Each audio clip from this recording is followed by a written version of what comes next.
बात करते हैं चंद्रयान-3 की कामयाब लॉन्चिंग की, जिसने हिंदुस्तान का सिर दुनिया में गर्व से ऊंचा कर दिया है और इसके लिए पूरी दुनिया इसरो के वैज्ञानिकों की तारीफ कर रही है। फ्रांस के दौरे पर गए प्रधानमंत्री मोदी ने भी वैज्ञानिकों के समर्पण की तारीफ की और उनके योगदान को सलाम किया। रिपोर्ट देखिए। 10, 9, 8, 7, 6, 5, 4, 3, 2, 1, 0।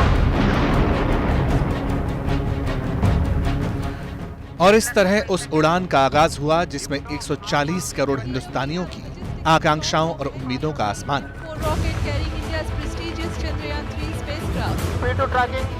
दूर गगन के पार का वो संसार जिसके रहस्य इंसानी दिमाग को झंझोड़ते रहे हैं, जिसकी कहानियां दंत कथाओं का हिस्सा रही हैं। उसी चांद पर तिरंगा फहराने के लिए चंद्रयान-3 करोड़ों हिंदुस्तानियों की प्रार्थनाओं के साथ अपने मिशन के लिए रवाना हुआ। और यही दहाड़ है जो वैज्ञानिकों को रोमांचित करती है।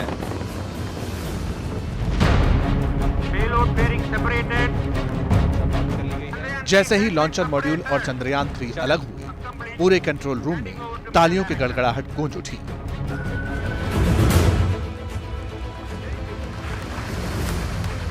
इसरो के वैज्ञानिक एक दूसरे को हाथ मिलाकर बधाई देने लगे।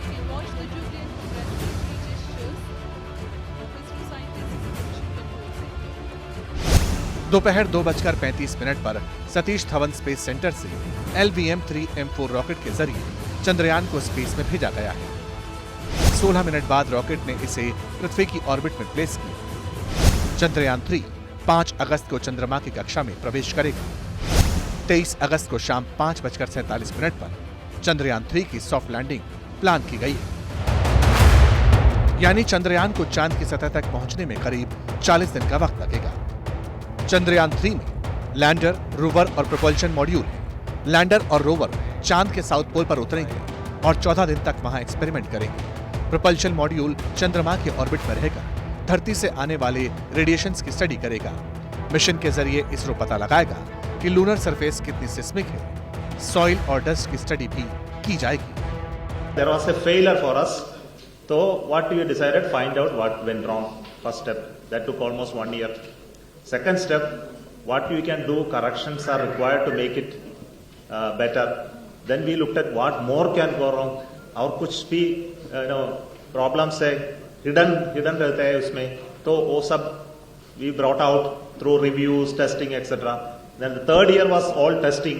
We went on so many tests, which was not done last time. And final year was final assembly and preparation. वाकई ये एक सपने के हकीकत में तब्दील होने जैसा है। वो चांद जो दादा दादी की कहानियों का हिस्सा है, जो शायरों की शायरी का किस्सा है, जिसकी रूहानियत फिल्मी गीतों में खुलती रही है, जो रहस्यों का संसार है, उसी चांद पर फतेह के लिए तीसरी बार भारत का चंद्रयान रवाना हुआ है। इस अद्भुत और अतुलनीय मौके पर पीएम नरेंद्र मोदी ने भी देश के उन वैज्ञानिकों को बधाई दी जिन्होंने हिंदुस्तानियों के ख्वाब को हकीकत में तब्दील करने के लिए दिन रात एक कर दिया।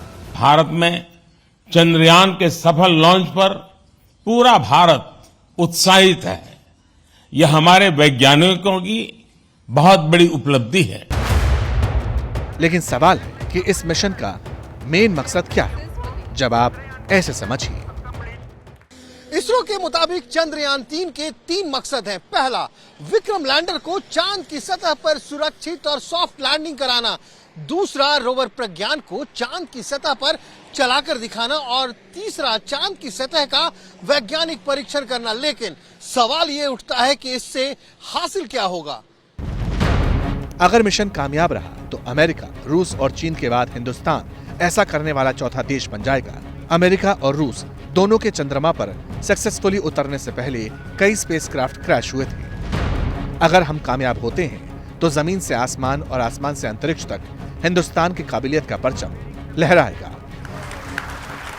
The entire mission is totally indigenous, living up to the mantra of Atmanirbhar Bharat. And in the years to come, I think this also reiterates India's role as a global player, not merely a global player, but as a leading global player in the world arena in the years to come. 15 साल पहले भारत ने अंतरिक्ष विज्ञान के क्षेत्र में एक ऐसी उपलब्धि हासिल की जो कुछ ही चुनिंदा देशों के पास थी। 15 साल पहले देश के पहले चंद्राभियान में किसी अंतरिक्ष यान को चंद्रमा की कक्षा में सफलतापूर्वक दाखिल कराया गया था, जो कि भारत के अंतरिक्ष मिशन के लिए मील का पत्थर साबित हुआ। अब सफर उससे आगे का है। चंद्रयान 3 की कामयाबी के बाद भारत की चांद पर इंसान को भेजने की तैयारी है। Our first unmanned mission very soon. At the earliest, we are targeting. The work is going on. It's going to be to take major part of the work will be done this year. Gaganyaan activity. ISRO के तत्कालीन chairman के सिवन ने जनवरी 2020 में ये बात कही थी। 3.5 साल बाद इसकी बड़ी तैयारी के साथ चंद्रयान चांद की तरफ कूच कर चुका है। इसके साथ ही नासा के आर्टेमिस 1 का हिस्सा बनकर भारत ने जल्द ही अंतरिक्ष में किसी हिंदुस्तानी को भेजने की ओर कदम बढ़ा दिए हैं। उम्मीद है कामयाबी की ऐसी उड़ान हर हिंदुस्तानी का सिर फक्र से ऊंचा करती रहेगी। पत्रकारिता कोई इमोशन नहीं है, ना अपना कोई ज्ञान देना है और ना कोई विचार थोपना है। पत्रकारिता क्या है? पत्रकारिता का मतलब है सही जानकारी इकट्ठा करना और तथ्य बताना। पत्रकारिता आज जितने महत्वपूर्ण दौर में है, शायद पहले नहीं थी। इस दौर से निकलने के लिए सिर्फ सच दिखाने की जरूरत है, वो सच जो आपके हित को आगे रखे। इसलिए अब रात 9 बजे प्राइम टाइम नहीं होगा, ये आपका टाइम है। जगविंदर पटियाल के साथ देखिए पब्लिक इंटरेस्ट 17 जुलाई से सोमवार से शुक्रवार रात 9 बजे सिर्फ एबीपी न्यूज पर।